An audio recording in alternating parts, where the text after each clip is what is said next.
Live from the Pathway Studios in Johnston proper. You are live from the Path.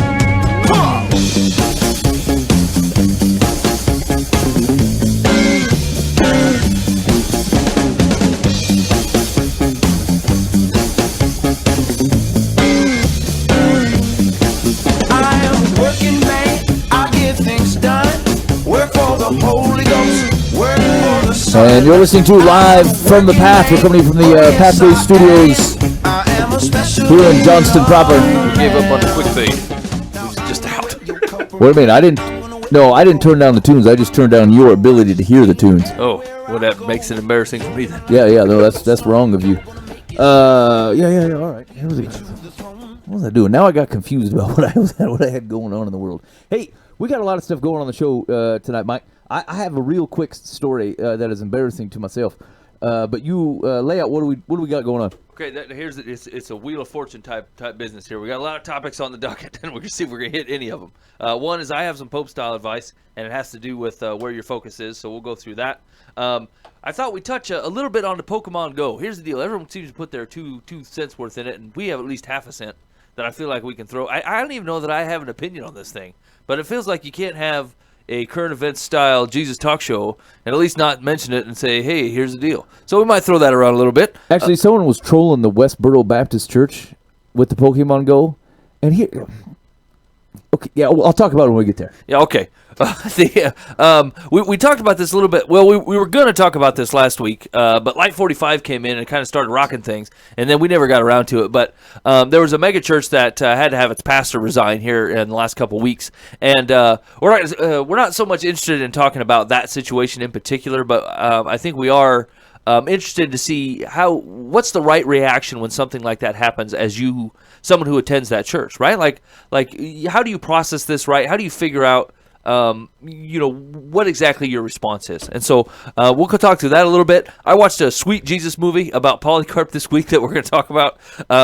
If we have time, we're going to talk about if we just wanted to get rid of denominations altogether, how would we reorganize this thing? You're like, is there a plausible way to do this? Like everyone's going like, there's a certain camp style where they're like, you know what, these denominations are pointless. When Paul talks about churches and Peter talks about churches, he just basically says the church in X town, not the Ephesus church or the Roman church, right? He just says the church in Rome, meaning that there's still one contiguous body. We're just referring them by location because that's easier to organize in your head, And we seem to have gone differently, especially the guys. We may have talked about this before, but the guys are like the second Christian church of like East Des Moines or something, or the Reformed Church of East Des Moines. Let me tell you something, fellas. When it comes to your marketing plan, when you say you reformed, I assume that means you screwed it up real bad in the past, and you had to reorganize yourself. Yeah. I don't know that I trust you right off the bat. If you want people to walk in off the street saying, hey, we really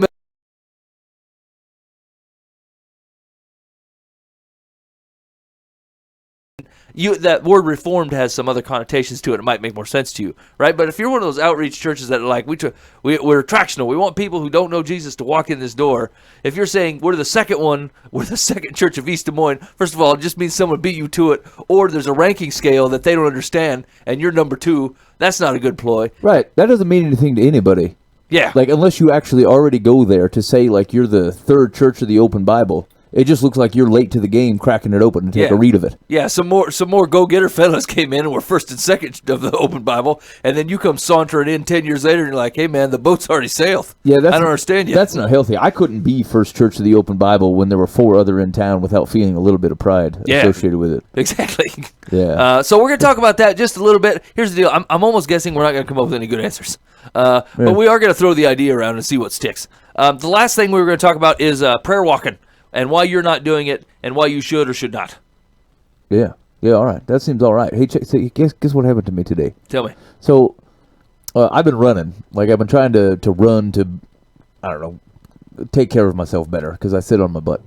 But I hate running. And so I've been sliding and not running as often as I should. So I thought, I'm going to go biking. I'll bike, and I'll convince myself that this is also good. So I've gone on bike rides with the kids a few times, and we might have gone like a mile and a half somewhere and a mile and a half back. So tops 2 miles, 3 miles maybe.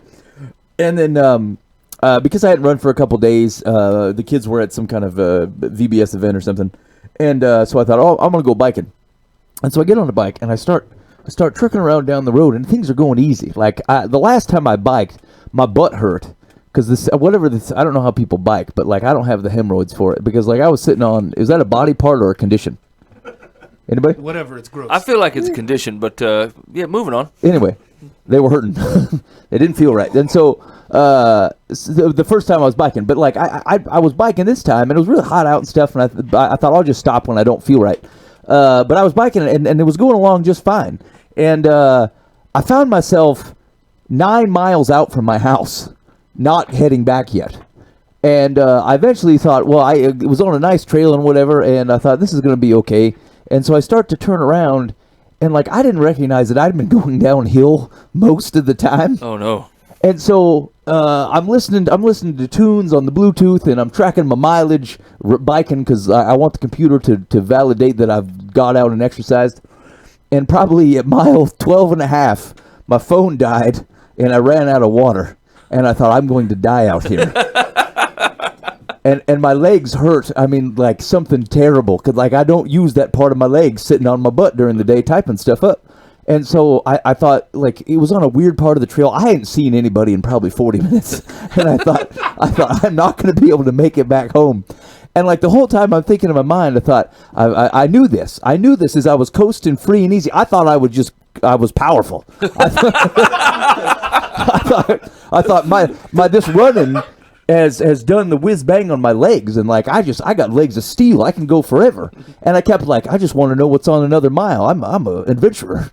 And then seriously, mile 13, it was no tunes in my head. All I could hear was the birds mocking me. Tweet, tweet, look at you.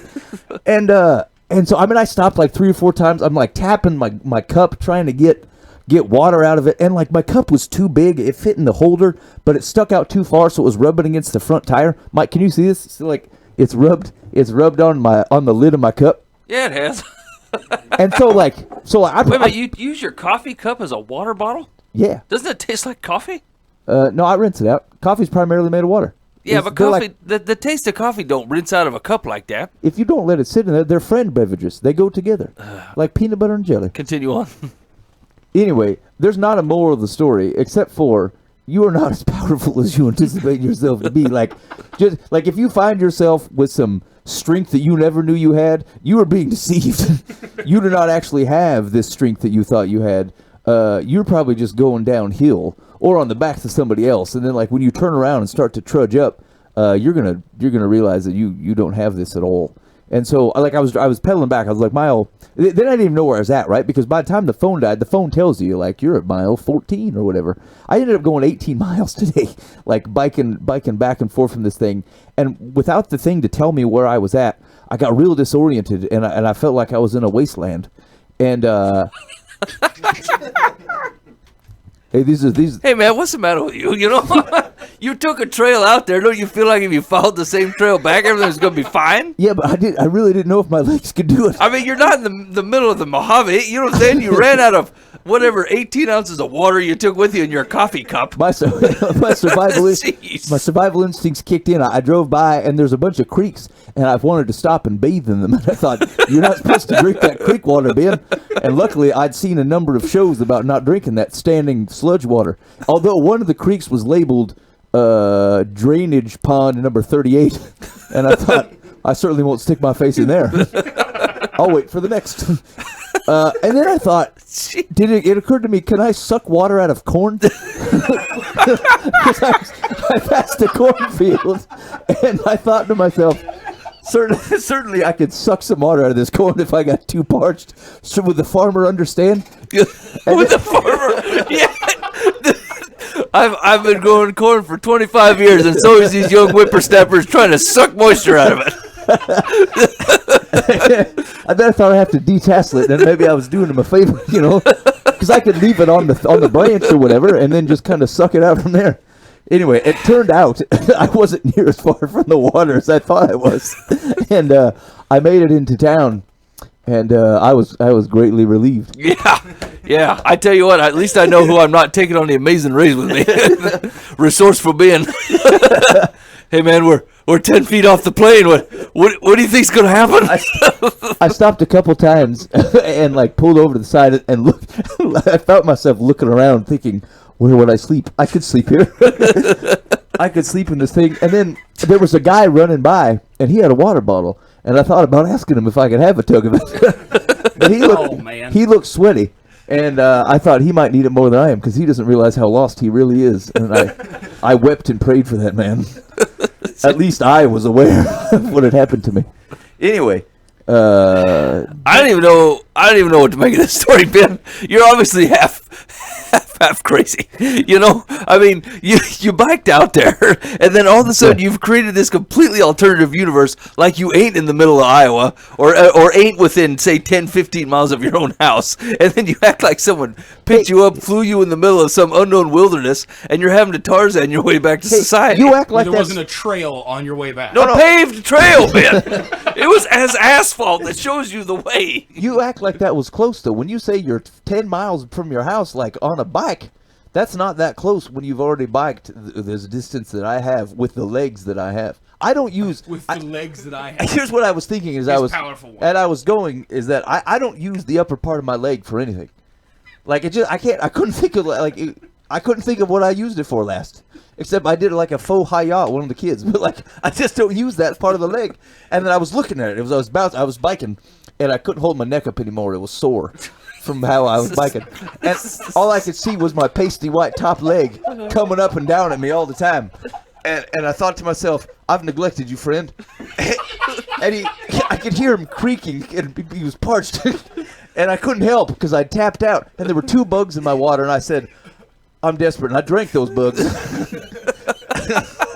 This is the kind of stuff I'm talking about. The athletes get out that far, and even if this thought crosses their mind, they're like, gotta keep going, gotta push harder, gotta get home. And you're deciding you're going to set up a camp, drink water out of a corn. It's like it looks like I live here now. Yeah, say that's it. The Lord has determined my steps, and this is the new me. I guess I'm just going to live 10 miles away from my solid residence, and I'm going to sustain off corn and other man sweat coming off other people's water bottles. I mean, don't you look at that situation and go, I don't think right, you know? When I got home, the perspective was different, but when I was in the valley... in the valley. Who looks at their own thighs and goes, I've neglected you, friend. I'd like to give you water, but I've already used it for the rest of my body. You didn't get any. I'm sorry. It doesn't work that way. I had a lot of back sweat, and I feel like it wasn't making it that far down. Like it was all coming down to my lower back and leaving, and it wasn't. My legs were dry and parched. I could sleep here. I licked it. I really did think about sucking that corn though. And then I thought, like, what are the odds that he's patrolling, that he's out patrolling his fields? I mean, he's got to have 200,000 ears of corn. Like, do you think he would get riled up if he saw a guy like trying to suck moisture out of one of his corn ears? See, now it's people like you that are causing people to believe in Bigfoot, right? Like, there's some crazy fool trying to suck water out of corn, and people are like, that can't be a human. It's got to be a blurry 9-foot animal. What's that sweaty-looking man with weird thighs doing? Is he? That's okay. Yep, that's Bigfoot. So Ben, I have to say, so I've been trying to get healthy for the last couple of years. Yeah. I find myself every once in a while, if I go a couple weeks without hardcore working out at all, I will have the same thought process that you do, and that's probably to your discredit. But I'll find myself going for a walk, and then I'll have walked 6 or 7 miles, and I'll think to myself, I'm doing all right. I'm doing really good. My legs feel good. Like, my knees are fine. Yeah. And I'll keep walking, and I don't do, like, treadmill walking or anything like that, because if I get on a treadmill and walk 2 miles, I can just hop off and then be home. Right. But if I walk 2 miles away from my car, I have to walk the other 2 miles back, right? Right. And so if I get to, like, mile 6 or 7, I realize that I have to walk back. Normally by mile 7... where I've decided to turn around after a half mile on the way back, my knees just shut down. And then I think to myself, do you think I could yell or possibly get someone to come and pick me up because I'm some random dude that just walked way too far or something like that? Yeah. And then I always have to go through this thought process where I have to convince myself not to call a cab back to my own house that's only a couple miles away, having walked I didn't even think just of a as cab. far back. Well, that's because you were on a trail on a bicycle. And I didn't have any service. I was lost. See, see, your situation was much more dire than mine. That's what I'm saying. I buy Drainage Pond 38. Can you come get me? Hey, Uber, I'm not inebriated at all. I just biked way too far. Do you have any? Come pick me up by do you have any chance? corn with you? I mean, Can I give you an extra buck for like a bottle of water? I did think about calling my wife though, and then I thought, boy, that's really embarrassing to have to say, hey, can you come pick me up, babe? I overbiked. It's also just as embarrassing to have to find yourself in a place where you've decided just to give up and start living where you are then. I'm surprised you didn't start building the foundation of your new home, Ben. I did look for a middle ground, which is where can I stash the bike and call my wife and have her come pick me up and just kind of get it later, because the bike won't fit in the car, right? And the kid, she didn't have the kids, so I didn't have to shame myself as dad and say, "Hey, come pick me up while I pant here and wait." And then here's the worst part, right? Because my phone died, I didn't even get credit on the Google Fit for the last 4 miles of calorie burning. I will say that I get where you're coming from when you say it's basically just validation from the digital world, but at the same point in time, it is nice to see how far you ran, how far you walked, or how far you biked, or something like that, and actually have something to look at. I don't like it when it scams me. Like if I find myself, even at work, if I leave my desk to go to the bathroom, I thought, no, buddy, those steps count. I go back and get my phone. Yep. I do that with my Fitbit every time. Yeah. Wait, you're supposed to wear your Fitbit on your arm. Well, what I'm saying is if it's dead, I feel awful. Oh, yeah, okay. Yeah. All right. Anyway. Ben, you're ridiculous. 20 to 18 miles is my max. I think I might be able to pull off 12. I was going to hit 20. No, push yourself further. Hit 20. or charge your phone. Just charge your phone, Ben. Yeah, And keep this whole thing from happening again. What? No, my legs would still hurt and be parched. Yeah, but I think your dire sins came from also not having music. I think if you would have had tunes the whole time, you would have been fine. No, actually, there was like a deep sense of dread though, because like it said it had 18% left, and I thought, I'm going to put the steam on, and I'm going to be able to make it home. And I swear, 4.5 minutes later, it stops tracking miles because there's not enough battery power. And then I kept biking, and then probably 2 minutes later, the music died, and it was like a scary movie, right? All this normal has changed, and all of a sudden there's silence, and you look around, and there's a tweet, tweet, tweet, tweet, tweet, tweet, tweet, and your parched legs are creaking up and down, and you're like, I could die out here. You're ridiculous. It's what I'm not saying it's right. I'm just saying that's what went through my mind.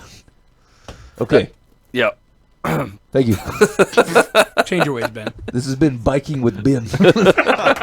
It's a mountain bike too, right? So like it's got the thick tires, so it takes extra effort to get it to move down the path. Yeah. Ben, is there any chance we could stop talking about this? So I tried to convince the Google Fit that I am riding a more difficult bike than your average guy in a road. You got to be burning more calories than that Google Fit. That's what I said, but he doesn't make the distinction. And so sometimes I tack on an extra mile or so and say, just so you know my ways. Hey, second question.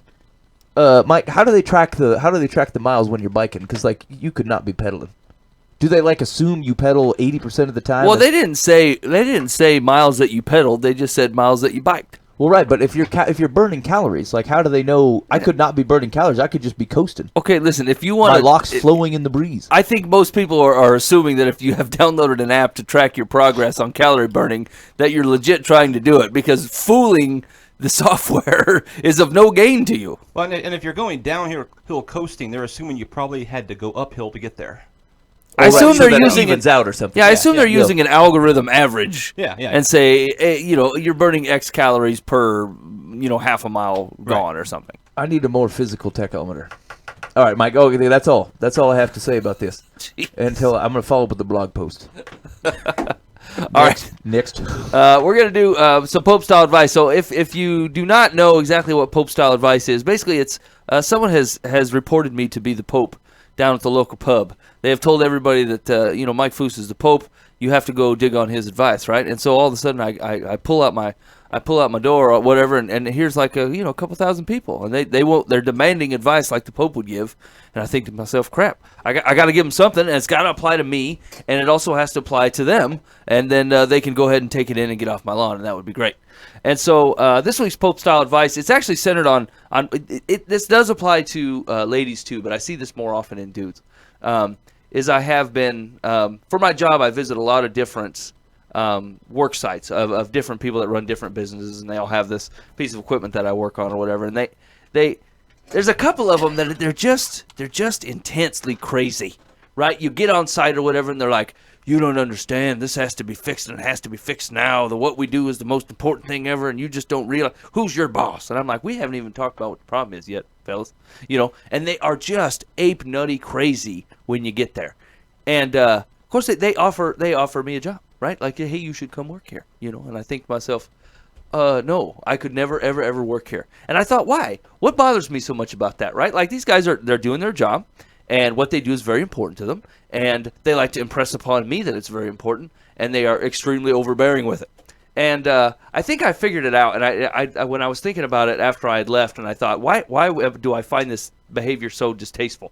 And I think the reason is, and this can turn into a lot for fellas, especially at their job, but like they put so much importance on this like 1 inch by 1 inch square that they call a job, and they devote everything to it, and it gives them license to act in whatever way that they want, and it gives them license to be whoever they have to be to get that job done. And we push a lot. The tagline of the show is generally be faithful in the means, and God will handle the ends. And this has to do with some of the means part, right? Like, even if you have a job, let's say it's a high-stress job. Let's say it makes a lot of money. Let's say it provides for your family. Let's say it's all these things combined together. If any part of that takes you out of you handling the means and letting God handle the ends, then you're focusing on the wrong thing, and you will continue to do that for the next 30 years or however long you work there, only to be sorely disappointed when you retire and look back on what you did with your life. You know what I'm saying? And like I said, I find that this happens, more to fellas, but it can happen with ladies too, especially with your children. Right? Like, you can focus very, very intently on this 1 inch by 1 inch square that is your kids, and this is your whole life for 15, 20 years. And don't get me wrong, there's biblical principles to loving and raising your children, right? There's absolutely nothing wrong with that. But when it becomes your sole intent purpose, and the only reason you do anything, eventually your kids will leave the house, and you will look back on the 15 years, the 20 years that you had with them living with you, and you'll be like, holy crap, I didn't do anything else. This is nothing that I did. Like, I spent all my time saying they have to have the right clothes to be all right, or if I don't read this story to them, then they're going to turn out this way. And it's just, I think what the point that I'm getting at is, like, just be careful where your intense focus is and the excuses that you put around it on why you act the way that you do, right? There is God has a lot of stuff out there for you. He has a lot of things available to you, and if he tasks you with something, then indeed you got to put some effort towards it, right? But like, as soon as you take that thing and use it to start dropping means everywhere else, it's just it's similar to when Jesus was talking to the Pharisees, and they made a big deal about their tithing. And Jesus is like, you're neglecting these other things, right? Like, these are all part of the way that you live. And so I think that's the Pope style advice: is just watch where your focus is, and if your focus is in the right place, that's cool, right? But don't use that focus as an excuse where the ends justify the means, and you act however you want to make sure that gets through. Our egos tend to be directly related to our careers. Sure. As guys, and as guys, we tend to be egomaniacs. Yes. So yeah, that's a pretty solid combination to do exactly what you just said. Yeah, and like it's just so odd, right? Because generally, like, excelling at your job is usually a plus to me. Like, being good at what you do and doing it with some integrity, that's fine. Do your best. Do it for Jesus. Yeah, but they're like, you don't understand. This widget we make it's everything. It is everything. Right. The world will crumble. And this widget factory cannot be without anything for even a minute. Because, and in fact, I need to talk to your boss right now. You guys should have had this done yesterday. I'm like, whoa. We didn't even talk about what the problem was yet, boys. Can we look at the deal? And they're like, I've had enough. We need 10 more guys here right now. You guys are going to work through the night to get this figured out. I'm like, you are going to regret this in 30 years, friend. You are going to regret acting this way, looking back and goes, it turns out no one even cares about that widget. And then, like, 10 years from now, that widget will not be popular anymore. And you'll go, I've treated a lot of people very poorly due to my love of this widget, and I disguised it as being good at my job, but really what it meant to do is you wanted to throw your weight around, and you used your job as an excuse to do it. Think about the dude who used to be in the manufacturing of 8-track tapes. Exactly. He was on the cutting edge, right? By the deadline, at the moment. They're like, at some point they look back and said, whoa. Yeah, we got to That's get these embarrassing. Beach Boys tapes out. You don't understand. The public cannot live without Michael them. Jackson wants it out now. And then he looks at the pallets and pallets of the Bad album on audio cassette and goes, maybe I was a little harsh there. maybe I should have toned that down a little bit. Never mind. About go ahead, Mike. Well, I guess maybe I'm rounding that up as saying is like,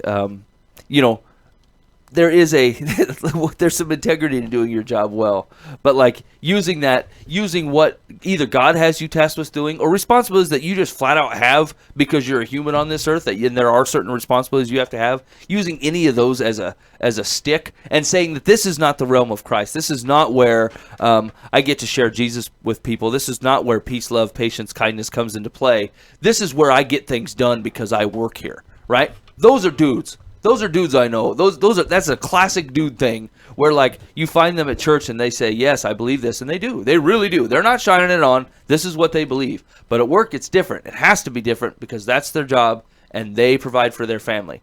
That's crap. That's crap and not even true. And if that's true for you, you're a phony. You need to quit. You need to find another job because this one is not working for you. And if that's going to keep happening to you at every job, then you need to figure out what you really believe because what's coming out of your mouth does not match how your actions are.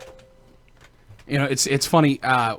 About a month ago, I lost my job. Whatever circumstances, wasn't fired by any means. Just lost the job. It's no longer here. And I thought to myself, it's going to be really cool to have a couple weeks off, and then I'm going to get back into the workforce and just slam full through on that. And that was my big plan for weeks. And so it's been a month now, and I haven't gotten a new job yet. Haven't even received a phone call back from anyone. In the field that I'm normally used to being in. And I'm actually looking into an opportunity where I won't have a job for a couple of years coming on now, looking at actually going back to school. And the funny thing is, I realized after a couple of weeks how much of my identity was pitted in my job. And I realized how much I defined myself based off of my title and what I did and what I thought was important. And I used to tell people all the time that I didn't think that. I used to think that, everything outside of my job was what was important, but it took me losing it to realize how much it meant to me. And how much of it, it was what actually made me up. And God's kind of done this thing in the last couple of weeks that's kind of broken me down in a good way and kind of had me strip a little bit of that from me and kind of lay myself bare in front of myself to look at. And it's just funny how that's turned out. And, 6 weeks ago, I would have never thought that. I would have never told you that was my identity. I would have told you that, yeah, I work there, but, the most important stuff I do is the youth group I deal with or, the radio show I'm on and stuff like that. But that is so untrue. And God has totally laid that in front of me. So it's funny that you say that because that's exactly where I'm at right now. And God's got me in a place where I very well, like I said, may not have a job for a couple of years. So I'll have to completely redefine myself based off of that. And, I try and take my time up daily and try and find stuff to do, and it's just funny where my mind goes immediately to what I can do and how much that's switched just in the last couple of weeks. So you're absolutely right. It's a big deal to have integrity in your job, but there's a lot more stuff that's more important than that. I was talking to a guy on Sunday after church for a little while, and he was having a rough time at his job or whatever, and he started explaining to me the processes of it, and like they're understaffed by some people, and they gotta look at the screen and then print this thing out, and then it's got to get out within 19 minutes, otherwise they don't make their bonus or whatever. And he's talking for like 10, 15 minutes, and I'm sitting there, I'm intently trying to listen to what he's saying. And like the whole time in the back of my head, I'm like, this sounds stupid.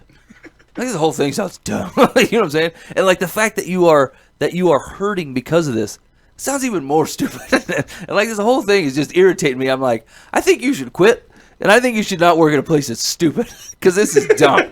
You know what I'm saying? Like, if you could really look back on your life and go, part of a man getting a job is providing for his family. I get that. And I'm not saying that you don't have to pick up a very heavy shovel sometimes and work some very long hours to get that done because that is a priority for you. But like in the long run, if you have kind of two options. Like as long as you're how do I want to say that? Tootsie Roll, your place of work is concerned. As far as your place of work is concerned, you either work there with a smile on your face because that's how you're providing for your family, or you either have to change your attitude or get a different job. Those are your options, right? Like this world is full, America especially, is full of a workforce that has nothing but complaints. and irritation, and this place is not good enough, and I deserve better. And like, you don't, though. You don't deserve better. You can find better. If you want to quit and go work better, you can certainly do that. But what you deserve changed as soon as you signed that piece of paper that says you work here. You agreed to whatever the setup was here. And so you're mamby-pamby whining about and making a big, crying deal out of this thing. It's just an odd sense of pride. That is the whole thing that Christ is after, right? He's trying to take this from you of saying, here's what you believe that you deserve. I've given you way more than you deserve, but you need to tone down on this earth what it is who you think you are. This self-aggrandizement of the size of who you are and how much you actually mean. Because I mean, and I make you valuable, and there's no doubt about that. It's not that you don't have value, but like, if you're the king stapler salesman here in the Northwest region, look, nobody really cares about that, friend. You know what I'm saying? No one really cares about that. It's not that big of a deal. I found that the way to solve that is to have a job where no one actually knows or understands what it is that you do. That really, it strips away all benefit. I've been working the same job for almost 13 years, and my own wife has no idea what I do in a given day. It provides almost no identity to me at all. I was just out of the house for a while, so I have no sense. Most people are concerned I went to the gas station and came home. I have no sense of pride in it. Like, I've tried. She's, I would like to know, and I've tried to explain it, and like literally 10 minutes later, my wife still has no idea what I do. Most of you fellas probably couldn't explain well at all what it is that I do during the day, and it'll humble a man, because it means that, like, outside of that particular building, it means almost nothing what it is that I do in life. And what makes it worse is it's tied to, like, it's insurance type stuff, which means it's notional anyway. It's not even real things. They're promises that people are making to other people about stuff. So you have a very nondescript job in an industry that doesn't actually exist. Yes, the whole thing is a scam, and I am a scam artist. But I don't even get to be a cool scam artist, like a guy that works for the lotto or something. I'm just a guy who does something in a building somewhere, and I seem important, but certainly has no definition or anything around it to take any pride in whatsoever. Yeah, see, that's how you solve that problem. Everybody needs a job that way. Definitely. That's it. Poke advice. Done. Okay.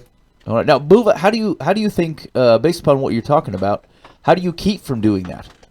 Right? Like, as a guy looking to pick up another, because here's the thing, is if you want to get a good job, one that you like, and one that you think matters, I mean, can it be completely wrong to not have identity in that thing, or is it just like it's okay to have an identity, but like identity needs to be consistent with the Trump identity, or the higher card identity, which is how you live for Jesus?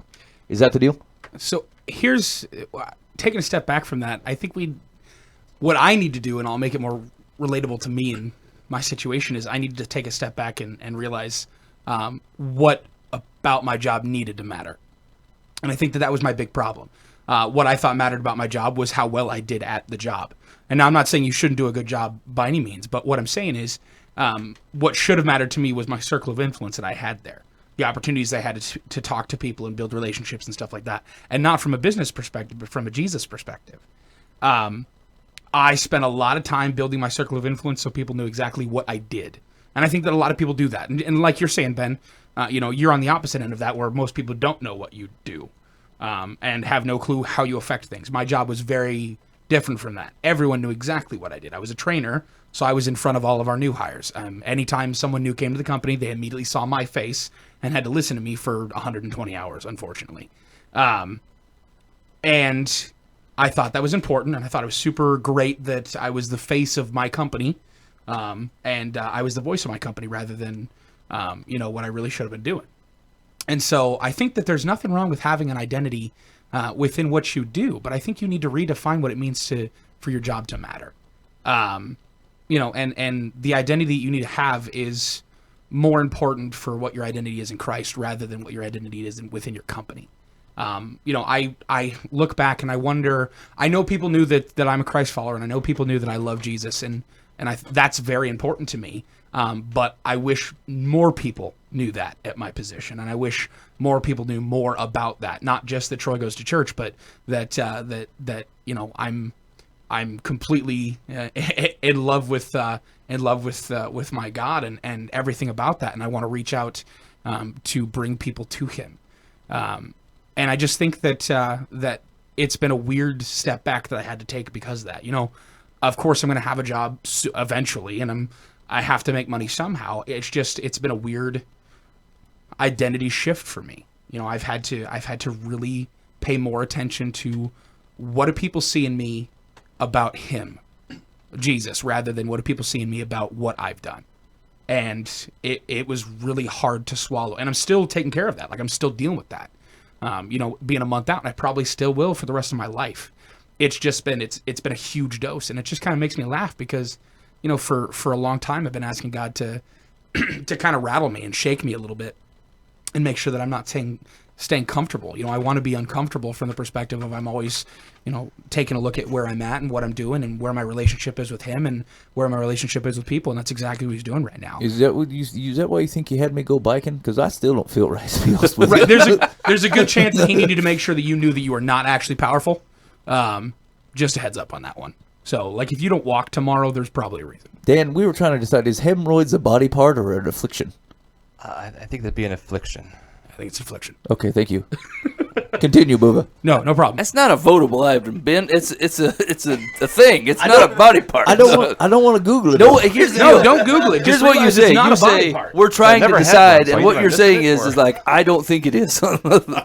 Yeah, I think it's perfectly fine to keep it in that category. I'm not going to Google it. I'm gonna say you're just numb and you assume you have a hemorrhoid. Oh, no, so I thought it was a body part, and I thought my Yeah. hemorrhoids hurt from Yeah. biking. No. Yeah. I was so numb after riding my bike once, I thought I pooped my pants, and then I was quite pleased to find out I hadn't. Dan went more miles than I did. I did. It was a ragbrain.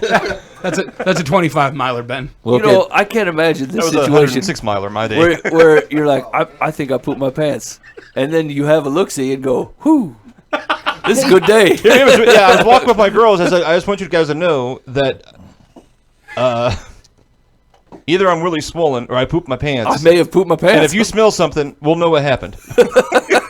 well, that's rough There's times. a certain level of honesty you have to have with people to be able to have that conversation, Dan. We were walking to get some Chinese food. I remember it quite well. Even better. I read an article a week ago about a woman who was running like a marathon, and they said like running like that will Yeah. cause you to have to poop, and she pooped They'll just do it. her own drawers Yeah. 9 miles in. I had no idea. That's like a common thing. Now listen I'm like, to me. I would not I run. feel like I'm not Listen to okay me. with The Lord that. did not design people a to be taxi. this way. You know what I'm saying? We were supposed to be in the nude where you can poop wherever. Like just like the cows. like horses, they just come right out while you're trotting along. You know, this is what I'm talking about with your focus in your 1 inch by 1 inch square. Sorry. If you decide I really want to do this, but it's going to have to cause me to indecently poop myself, maybe you should reconsider that this is not the line of work for most people. It's weird. I can't imagine one situation that I've run across in the last 10 years where I thought, you know what, if push come to shove, I'll poop myself. Yeah, That'd be cool. Yeah, and that's going to be fine because it'll I help don't pay me. people to clean me. Jeez. right. This event is going to happen, and for me to take part, I have to embrace a high likelihood that I'm going to poop myself. And you're like, them's the breaks. And they will celebrate Right. when I run across the line. Okay, hold on. I ran into this recently. So That endeavor is not for me. I was at a job, and they were going to have to cut the power off to the whole building because I needed to fix something, and they literally had to have the electric company come out and pull the transformer fuses. There was going to be no power to this building, and so they're supposed to be there at 9:00, and it is 9:05, and something has to happen. Something has to change in Mike's world. And I'm like, but they're not here. But I'm the only one that can do the work once they pull the power. And I thought, what am I supposed to do? I don't want to be trying to do the work while I have to poop real bad, because that would be a disaster. Right. But it's already 9:05 and they're not here. And I think to myself, and this is where me and the marathon guys part ways. I thought, you know what? They're just going to have to wait because I'm going right now and I'm going to do it the right way. I'm not going to poop my pants and I'm not going to have a stomach ache while I'm trying to fix this deal. And so they showed up and they couldn't find me. I was gone for another 10 minutes. And you know where I was? I was pooping. You know why? Because I don't poop my pants for any reason. I'm a grown man. I just think you haven't found the reason, Mike. No, You haven't found the identity you need to be able to say, hey, man, this is too important. I'm going to crap myself. Hold on. The only situation I find this to be is like, let's say I wake up in the middle of the night, my house is on fire, and I overreact a little. And I say, oh no, the house is on fire, womp. And now, I would probably still continue about my business of grabbing the kids and the hamsters and whatnot and taking them outside. and then I would clean it up later. But in any other situation, I can't imagine that I would continue on as I was. Sorry, did you say womp? Yeah. That was the way you described that situation, just womp? Yeah, womp. All right. Cool. Yeah, here's a true confession. Oh, no. Dan might have crapped himself. No. He's looking to the future. There are two things in my life I don't want to do. One is have a surgery or something where I have to, use a bedpan, and that just seems awkward. Right. No, agreed. But number two is when you die, you usually go number two. And I'm like, I don't want to deal with that. Right? You won't. You're dead. I know, but I don't want anybody to deal with that. I just want to like fall off a cliff and no one find me or something. I don't want someone to go, what do I smell? Dad pooped. Oh, he's dead. I mean, I don't know. It's just No, that's true. I never thought about that, Dan. That is kind of crappy. That's gonna be my last thought. Oh crap. Oh, Yeah. So your solution is I hope I fall off a cliff into wilderness and no one ever finds me. Your prayer life has got to be vibrant, Dan. Lord, if you could just have me die in a way that people can't see me pooping, that would be great. Maybe a fiery chariot. Every time he's anywhere near cliffs, he's like, "Is this it, Lord? Is this it? Nope. Okay, Fiery just checking." crash. I plotted out a place to die in the Shakwa Trail outside of Bondu, Dan. If you need a spot, I picked one out. Or you can just give up and just build a house there too. Yeah, long story short, do better at your job. No, so I think Don't poop yourself. I think the right way to think about it then is if someone says, "Hey man, what do you do?" and if your first response could be, "I work for Jesus," and then where you work and what you do is the next logical question, that seems all right. But like if you're like, "Hey, where do you work?" and I give my place of business, maybe I just need to figure out, can I live my life in such a way where my first reaction is, "I work for Jesus." Yeah, but then you're like a creepy Jesus person. Well, no, I work for Jesus. I'm not saying you have to say that No. out loud. I'm just saying, like, in your like, Go as through that filter in your head. yeah, if, Just like, whisper it under Okay, your breath before now, you say, "Ooh." Take this in consideration. Okay, listen to me now. If you wear a pastel-colored polo that you button up to your neck and say, "I work for Jesus," you are exactly what Dan described, right? Now take that same phrase and put it in the hands of a bearded biker. Now this sounds all right. Do you know what I'm saying? You don't come yeah. off as a creepy Jesus man. You have some intrigue As about long as you don't look like Ned Flanders, you're fine. I feel like if you're a little rough around the edges, people will dig on this. So here's where the problem is. Our missions have failed due to our upscale dress. we keep sending out the nerdlinger. Is that what you're saying? We're sending out the wrong people. We're sending out guys that'll be like, "Do you know the love of Jesus?" They're like, "Do you know how to buy a decent shirt?" Because that sucks. The workers are few. Jesus, we need more bikers. Yeah, now you send out a guy that looked like he's lived some life. They're like, "I don't know Jesus, but I'll listen to it if you don't hurt me." All right, I'm in. Please don't eat me. Tell me about whoever you want. Okay, this is great. This is what I think this is. I think our topic, what we're talking about, is like so many areas in our life where there's such a fine line between the Jesus way and then us like totally screwing it up. There's so many things that's like that. I mean, it is a fine little line because you work like a dog. You're working for Jesus. We should stick out because of our work ethic. Right. Sure. But the second you do that, you're like, hey, I'm good. I'm something else. Yeah. Look how hard I work. Man, Have I'm you noticed humble. me recently? I mean, it's the same. Like it's just a fine line. Right. And usually, it's an attitude is all it is. Nobody even knows it. It's an internal thing, and you just totally screwed it all up. No, that's true. That's true. You could do the exact same work, and it's really how are you looking at it and your attitude about it. Yeah, that's true. This is terrible. Yeah. I screw most things up. Oh, shoot. Me too. I was in that hoping I camp, could too. blame it on somebody else. I know that salmon cutter polo I own's got to go. What is that? What? What is Salmon cutter? salmon? Yeah, what's salmon cutter? What's that? Colored. It's pink. Salmon I mean, colored. Oh, I thought that was like Oh. a brand name. Yeah, I thought you. You First think I I bought said a- Sam a- and Cutter, and I was wondering if that was a. That's okay. That's what I thought. I thought I don't shop at the Von Mar or whatever. I don't know who Sam or Cutter is. I'm at the biker barn. Does salmon cutter sound like a Von Mar brand to you? I don't know. I don't shop at Von Mar. I wouldn't. I thought of a store which I do not know the materials there. And that's what, Von Mar was the first It thing must be from there. Mall department store. I suppose I tried Kmart. to shop there before. They don't really do my size. No. Then I will stay away.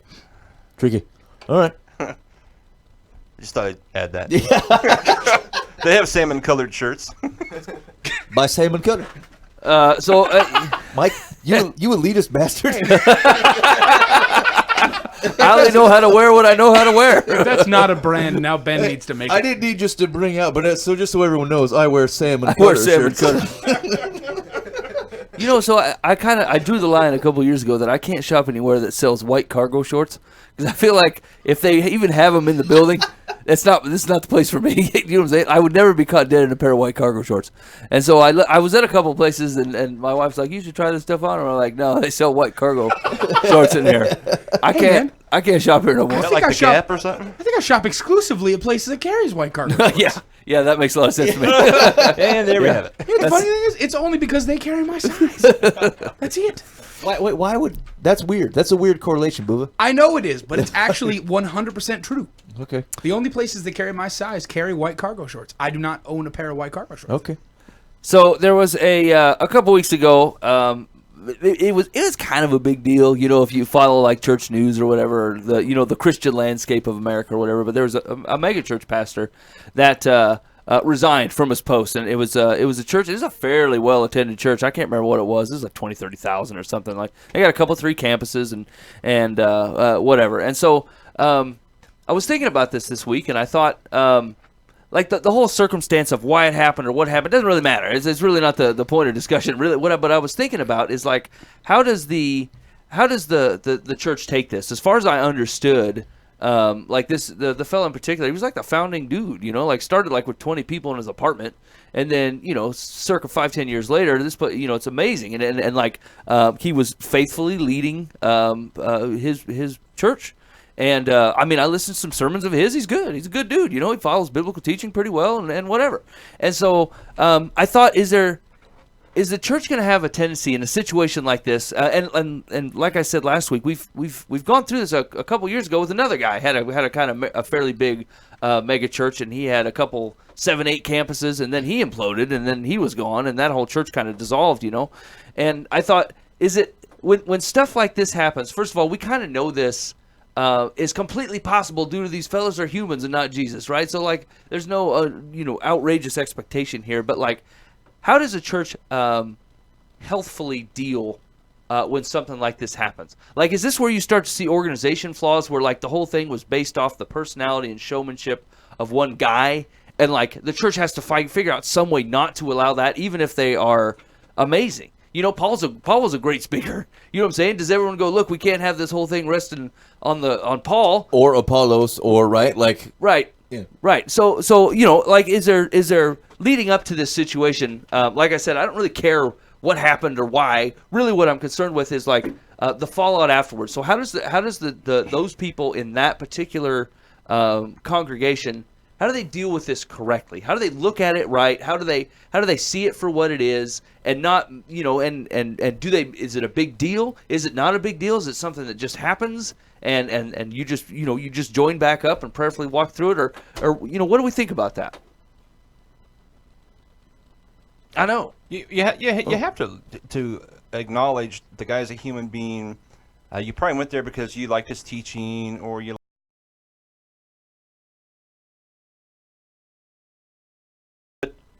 To protect yourself, just as Joe Church member there, you still have to remember, okay, the guy was human, Sure.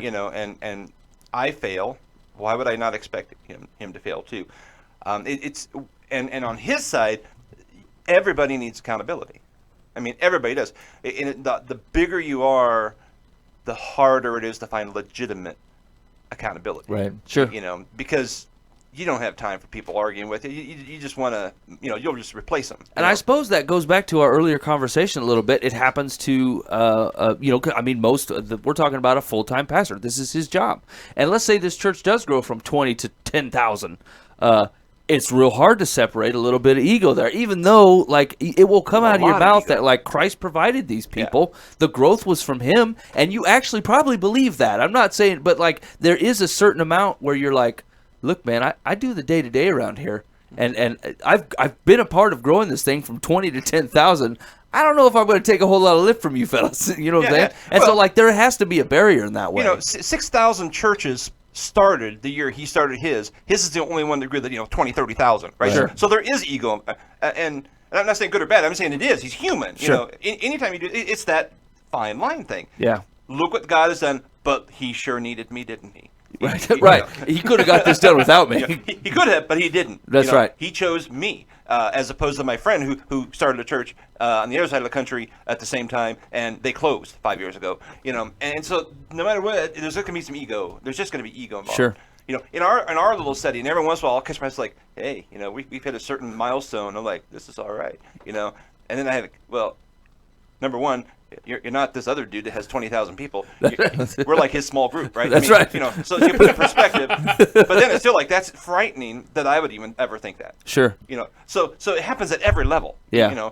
And you just have to be watching for it. You have to have accountability in your life. People who will just pull you aside and say, man, you are absolutely being ridiculous. And we can say with 100% certainty that like this stuff is preventable.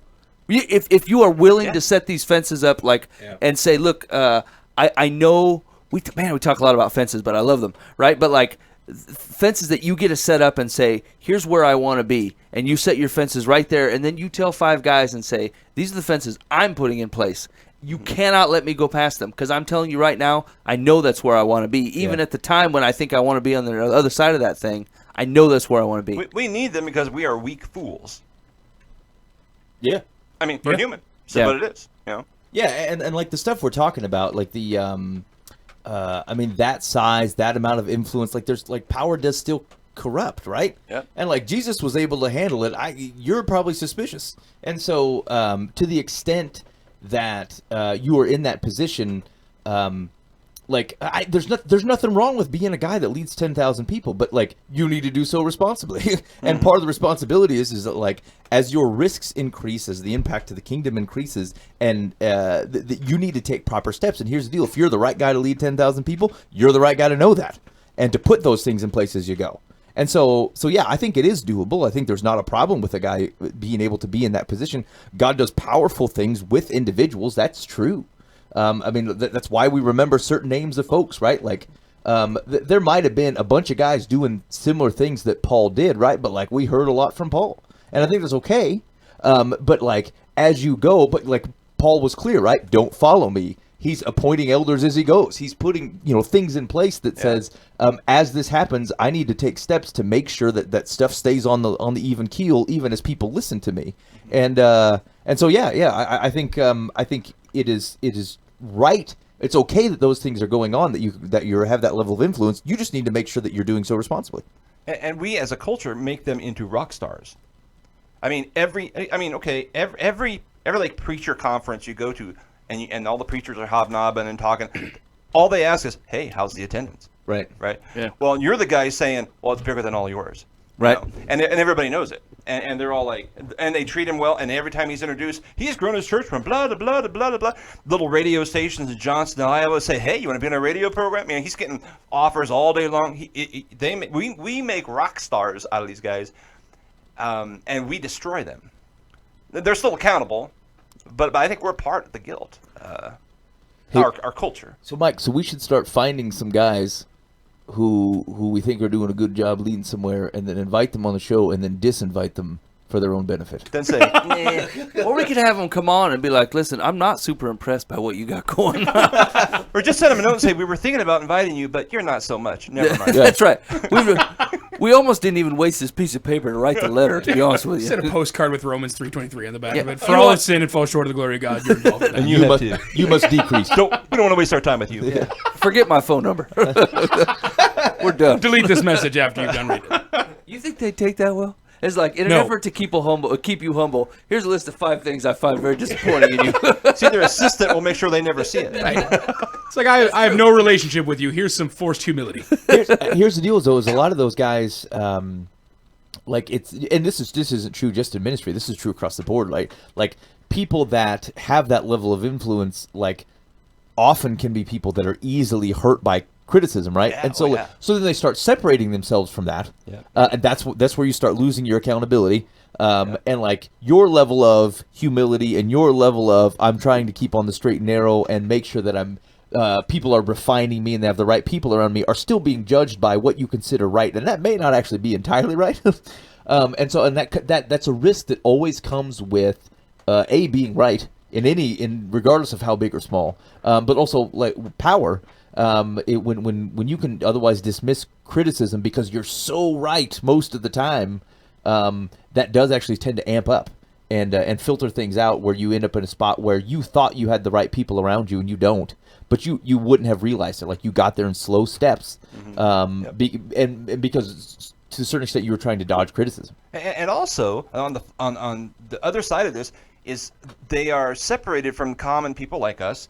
Oftentimes they have bodyguards and armed people around them because they also have death threats from people who are Right. not believers. Which so in order to protect them, they're isolating them, Right. physically, spiritually, emotionally. I mean, and they're just like to talk to Rick Warren. You can't just walk up to the dude and say, "Hey, guys, I'd just like to talk to you." Right. I mean, you got to have the password and the secret code. And I feel like that's weird. I think Ben and I were having this conversation a couple of weeks ago, but like martyrdom went off the table some time ago, and I'm not sure quite when. You know what I'm saying? And I'm not saying that like everyone's supposed to be out there for the lamb to slaughter, but like let's say I'm a mega church pastor and I really believe God's got it. What do I need these bodyguards for? You know what I'm saying? Someone could take me out. They're going to take me out. Yeah. What's the lose? What, you know what I'm saying? And so, like, people have a hard time believing when you're like, to die is gain. To live as Christ, to die is gain. You know, they're like, well, if you believe that, I feel like you wouldn't have them bodyguards and that armored limo when you pull up. You know? but I'd rather talk about it than do it. To That live don't as make any Christ and to sense. be safe is nice. That's it. If I die, I poop my pants. That's right. I just don't want to poop my Dear pants Lord, make it a outside this cliff. limo. Not in front of the church. That's Did you hear that it's- mega church pastor that grabbed himself? This is the scary part is how much of that is actually true. Like some time ago, Christianity took I'm willing to die for this thing off the table, and so then we come up with like 15 different ways on how we're going to tackle this thing. When really you should have put yourself in harm's way and let God handle it. I don't know. Even the Apostle Paul, they let him down the city gate. Like, okay, dude, they're gonna get you. We're gonna get you out this way. Right. He still I mean, ran. Yeah. Agreed. I mean, Agreed. they caught him sometimes and stoned him, but then if he didn't do it on purpose. Okay, so let's not say the death. Okay, let's just put it like in just get hurt real bad. let's just say that there's Get the crap kicked out of you. let's say that there's some consequence to you following Jesus, right? Like I would say that a majority of the Christian population will go out of their way not to feel any consequence for following Christ. Yeah. I would put myself in that boat on occasion. There are some times when you go into a room and you're like, this is not a good room for this. And so you just sit there and shut your mouth. And granted, it's not always a great time to be like, who's heard the good news? You know? But like someone asks you a question. They and see you, him in other church. that's right. Hold on a minute. Let me finish buttoning this thing I up was gonna here. say, is my top button done? But I mean, the truth of the matter is that there's just as many cowardly moves where you're like, I could have proclaimed the name of Christ here, and I didn't, because I didn't want to feel the consequence of claiming Christ as Lord, because really it's just going to be irritating, and I would rather not deal with the irritation or people thinking different of Well, me. you know, some of that though is because I think honestly we don't believe it makes a difference, right? Like we actually don't have a lot of faith that the good news will be received as good news. Some of what our impression of how people react to the gospel is a little bit skewed to reality, and I personally this has been something that I've been trying to think through and I think react differently. Is like I'm so used to spending time like looking at apologetic stuff, right? Like how do you explain the God of the Old Testament and his behavior to the land of Canaan? How do you blah blah blah? Like all these moral issues or these biblical issues that people have with things, and like. As if there's 100 guys on every street corner cocked and ready for you to mention the name Jesus so that he can be like, yeah, but talk about the land of Canaan, and like we somehow have mistaken good news as if it like is difficult, right? But like good news is described that way because it is good news. And I wonder if like part of we look into a room full of people who we think won't receive it well, but like where did we get that impression? And where do who doesn't like good news? And so, but I think that's the thing is like I've pulled some of the power from the gospel and said it is a reasoned argument. It is something that no one is looking for or that they've already made up their mind. They're 40 years old. How could they have possibly not considered Jesus? But you know what? They haven't. There's a large part of the population who has actually not considered Jesus. They had an interaction in Bible school maybe once at like a VBS thing. They saw something on the net from one of their friends who posted about a meme, and they're like, okay, maybe I like that. And that's about it. And so like it's a false impression that things like prayer and telling people about Jesus doesn't actually change the world, because it does. I think we're just we don't actually believe that, which is the restraint. We have to sit in the corner and be like, am I ready to take a beating for the gospel in this room as I share it with other people? And I'm like, that's stupid. That's a stupid way to approach it. Yeah, I agree.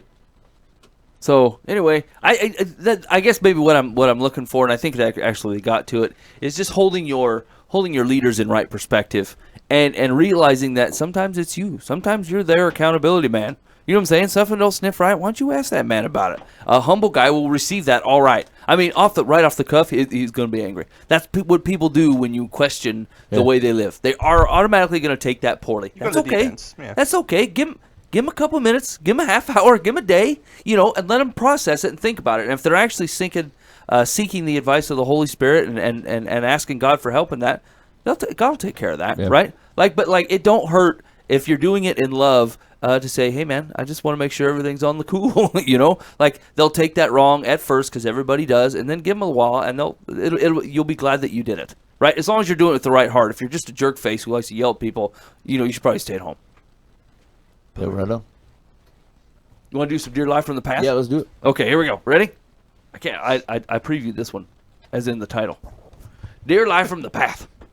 I am a 58-year-old man who has been meeting women online for a few years. Mm-hmm. I recently met, quotations, Molly, whose profile said she was 60. We dated several times, and then she spent a few days at my house. Certain things she said made me suspect she was older. So I looked her name up online and found out she was 7 years older than she had advertised. I considered lying on the dating profile to be similar to lying on a job application. When she asked me when she could come over again, I nicely said I couldn't consider a long-term relationship with someone her age. So what's the penalty for putting false info on a dating profile? Grounds for dismissal, like with a job? Well, I mean, yes, but your premise is a little bit false, right? Like, it's probably not going to be a long-term relationship dating someone her age. Listen, man, you 58. I don't know what you had planned. I mean, you got some time left. That's true. And, I suppose if you like the woman, you could. This is the thing. Like, you could just get to the direct part of it. It's like, why did you say that you 60 when you 67? You know what I'm saying? Why did you do that? Yeah. And she will shamefully look at the floor and be like, I just thought people would think I was too old, and I just, What's the date of 67-year-old? That's right. I thought someone would judge me like you're doing right now. Just like you are. You spry chicken at 58, I guess. You out running marathons, pooping yourself, and me, I'm just stuck in a bed and watching TV all the time. The penalty is whatever you want it to be, dude. I mean, the answer to your question is like, make a decision, friend. You don't have to pull the audience to figure out how you're going to react to someone telling you lies. When people lie to me, I say, are you lying to me? And they say, yes. And I say, I really wish you wouldn't do that. I have a hard time dealing with people that I can't trust. Let's start over, and you stop lying to me, okay? I guess the first thing is, does she have a habit of lying to him? Because she wasn't lying specifically to him. She wasn't targeting him to lie to. Right. She was being dishonest, yes. True, to everybody. To everybody. To the world, yeah. To the generic. Anybody who happened to read her profile. So, that's the big question. Is she a dishonest person? Well, it depends on how far you're going to take that, right? Like, my wife dyed her hair brown. Is that a lie? You know what I'm saying? Nice. You know what I'm saying? Is every lady I know with dyed hair a dishonest woman because she don't have that color hair? Obviously, 60 was believable. Yeah. Yeah. She must have looked 60. Do you really care at this point? If she looks 60, what do you care? You know? Once you get past like 45, does it matter? Yeah, No. I'm not sure, yeah. Well, see, not to me. Maybe those distinctions are made when I was, 18. I thought 30 years old was about halfway to death. You were going to die when you're 40. So I mean, I suppose that changes as you get older. But right now, they're just a big plot of people that I put in one group after 50. Yeah, I would say you filtered yourself out for dating her, given, like, if you've met her, you've spent some time with her at your place 4 days, and obviously that wasn't a problem. And probably praying together. No, that's probably what it was. That's how I interpreted it. Or canning vegetables. That's washing my second dishes option. And stuff. Yeah. So, It's a lot of dishes. but you're the exact person she was concerned about. Because if she put her real age on there, obviously you're willing to chuck her to the curb. So like she called you. So frankly, if I'm her, I would actually dump you for that reason. Second to that, like, since if you like her, and age is that big of a distraction, you're as shallow as we were previously talking about. And again, I think she should probably dump you. So I think you're kind of self-filtering. So go ahead and react however is most natural to you. That way, hopefully, she can get the gist and find somebody else. Yeah. Let's go with the honesty route, friend. Here's Secular's advice. Dating sites are a form of advertising. And as with buying any product, the rule is caveat emptor. Let the buyer beware. Many women and men fudge the truth on dating sites when stating their height, weight, age, and income. There's a saying in journalism, if your mother says she loves you, check it out. Not everyone ages at the same rate. Some people are old at 45. Others are healthy, vital, and energetic at 70. Molly was able to pass for her younger than her chronological age. If the number is that important to you, it's your right to move on, but being rigid about age could let a good person slip by. Everyone puts their best foot forward. Get used to it. Yeah, here's the deal. That's crap. I've had so many run-ins with people this week that are half telling me the truth, and it drives me nuts. They tell me a half a version of something that I know is an absolute lie. They shine me on about things that I know aren't true. There's like a 15% element of truth in there that they've now started to believe, and then they filled in 85% of the rest of it with a lie, and that drives me absolutely up the wall crazy. When you have decided to live your life on a story you made up, and then you believe your own lie well enough that you try to sell it to me. Like, I promise you, there's a reason I don't let my kids do this. There is no joy in living that way. Absolutely no joy in fudging anything. Just be honest, tell the truth, and deal with the consequences. And stop trying to shade people on. That is awful. I don't know if that's a good reason to get rid of this lady. I have a feeling I know why she fudged what her age was. But, like, at least you could look her in the eye and say, look, I don't live life this way. We go with honesty because, really, it saves a lot of time. And it saves me have to second-guess myself and you every time you say something. And so, like, her advice is terrible. People put their best foot forward. If your best foot is a lie, shame on you, man. Like, why don't you get a good foot instead of making one up and then trying to show it to everybody? Sorry. I had a bad week with this. People tell me half-truth. It drives me nuts. Let's see. You want to do another one? Yeah, one more. Dear Life, this one seems mean. Dear Life from the Path, I'm facing major surgery in Seattle where my son and his wife live 2,000 miles from my home. After the surgery, I must stay in town for 10 days until my post-op appointment. Then I'll be given the green light to travel home. During that period, my son will be working overseas and his wife plans to join him. Because their condo will be empty, I asked if my husband and I could stay there during my recovery. My son informed us that while we are welcome to stay there when they are in town, we are not welcome when they aren't. My son would never do this to us. I know it came from his wife. I also know that if the request were from her mother, she'd be welcome in a heartbeat. Yeah. I have been nothing but generous and supportive of them. We aren't slobs and would care for the place as if it were our own. I just don't understand. How do I react? What can I say? My son's wife has isolated him from some of his friends, too. I get that. You know, here's the deal. I just went on that rail about people being honest, but like if you're gonna be a biddy, you might at least try to hide it when you're trying to get sympathy from people in the newspaper.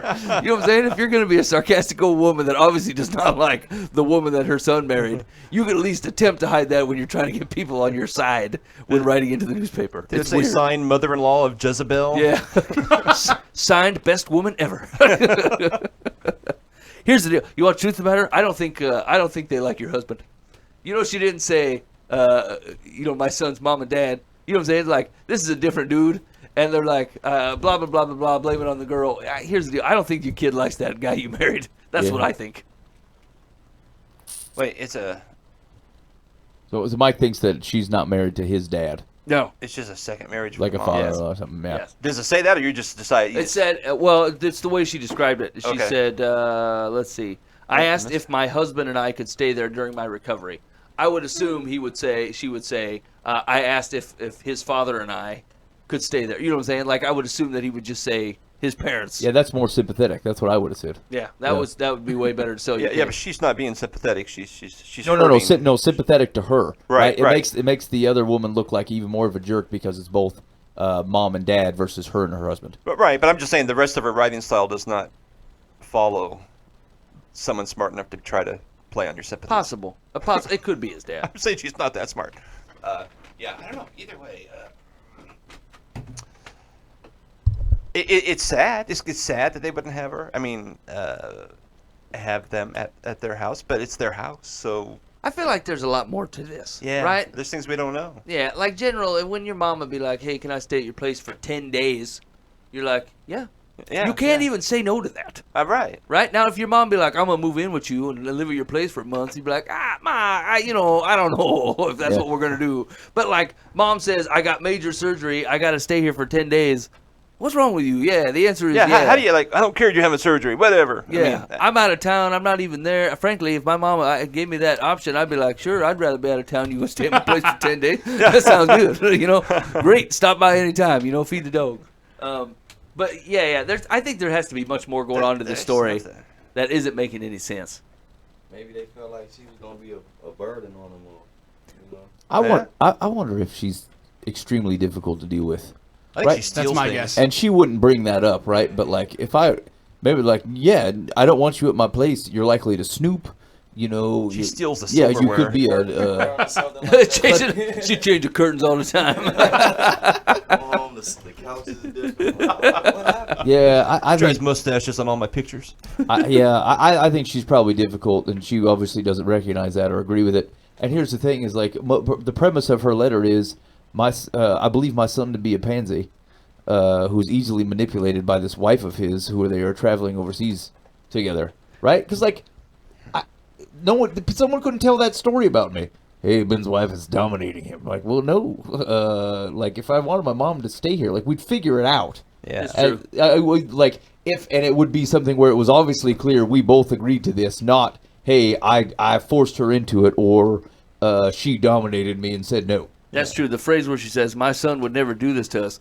Yeah, he did. Though. Yeah, he would. That's exactly what he did. You raised a son that either agrees with this wife or is too much of a pansy to stick up to her and have any type of conversation if she's as domineering as you're saying. Either way, this kind of lays at your feet.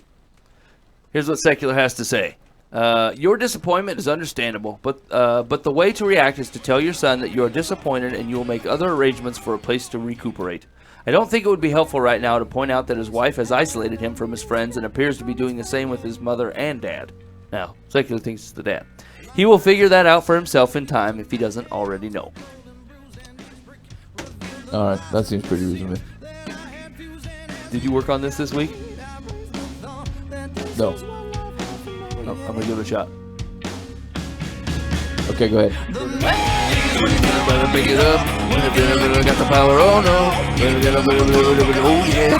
It has got you made. I worked on it a little bit. I got a phrase in.